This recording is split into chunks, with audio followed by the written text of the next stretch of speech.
அவன் நிச்சயமா வந்துடுறேன்னு சொல்லியிருக்கான். ஏன் என்கிட்டயும் ஃபோன் பண்ணி சொல்ல மாட்டானா? எல்லாம் வர்ஷாட்ட தான் சொல்லுவானா? நீங்க கோவப்படுவீங்கல்ல, அதனாலதான் வர்ஷா கிட்ட சொல்லியிருக்கான். கோவப்பட வேண்டிய சமயத்துல சரியா கோவப்படாதனாலதான் இந்த மாதிரி பிரச்சனை எல்லாம் வருது. இந்த சமயத்துல நீங்க கோவப்பட்டு உங்க பிரஷர் லெவல ஜாஸ்தி பண்ணிக்காதீங்க. இனிமே எங்க ஜாஸ்தி பண்றதுக்கு? அதான் ஏற்கனவே எல்லாம் ஏறி போயிருக்க. சரி, வர்ஷாக்கு ஃபோன் பண்ணி அவன் எங்க இருக்கான்னு கேட்க சொல்லு. எக்ஸாக்டா எத்தனை மணிக்கு இங்க இருப்பான்னு டைம் கேட்க சொல்லு. சரிங்க. அதுக்குள்ள ஏதாவது சமாளிக்க முடியுமான்னு யோசிச்சு பார்ப்போம். ஹாய், எப்படி இருக்கீங்க? ஓகே ஓகே, வெயிட் பண்ணுங்க.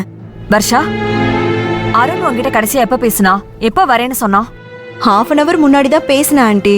நிச்சயமா அவர் வந்துருவேன்னு சொன்னாரு. கொஞ்சம் கோச்சுக்காம அவனுக்கு கால் பண்றியா? அவங்க அப்பா ரொம்ப டென்ஷனா இருக்காரு. அவருக்கு பிபி வேற ஜாஸ்தி ஆகுது. இதோ பண்றேன் ஆண்டி.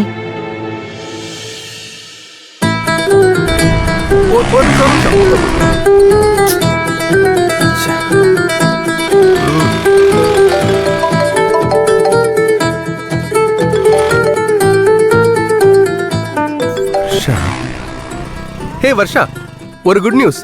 எனக்கு மீட்டிங் முடிஞ்சிருச்சு. ஐ அம் ஆல் யோர்ஸ். நாங்க தான் வந்துட்டே இருக்கேன். இன்னும் எவ்வளவு நேரத்துல வருவீங்க? அதிகபட்சமா ஒரு 2 மணி நேரம் தான். நாங்க வந்துடுவேன்.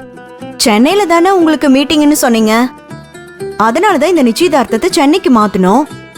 அங்கிருந்து வலசரவாக்கம் வர 2 hours ஆகுமா? இல்ல, சென்னை தான். அது சென்னையில எண்ணூரை தாண்டி இருக்க இடத்துல மீட்டிங்.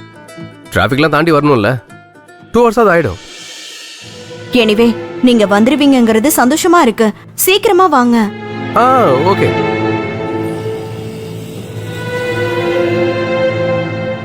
ஆண்டி, அருணுக்கு மீட்டிங் முடிஞ்சிருச்சா? இன்னும் 2 ஹவர்ஸ்ல இங்க இருப்பாரா? அப்பாடா, இப்பதான் எனக்கு நிம்மதியா இருக்கு. சரி, நான் உடனே அங்கிள் கிட்ட போய் சொல்லிட்டு வந்துடுறேன். சரியா? அங்கிள் கிட்ட டென்ஷன் ஆக வேண்டாம்னு சொல்லுங்க. அங்கிளுக்கு பிரஷர் அதிகமாயிடுச்சுன்னா ப்ராப்ளம் ஆண்டி. சரி, நான் சொல்லிடுறேன்.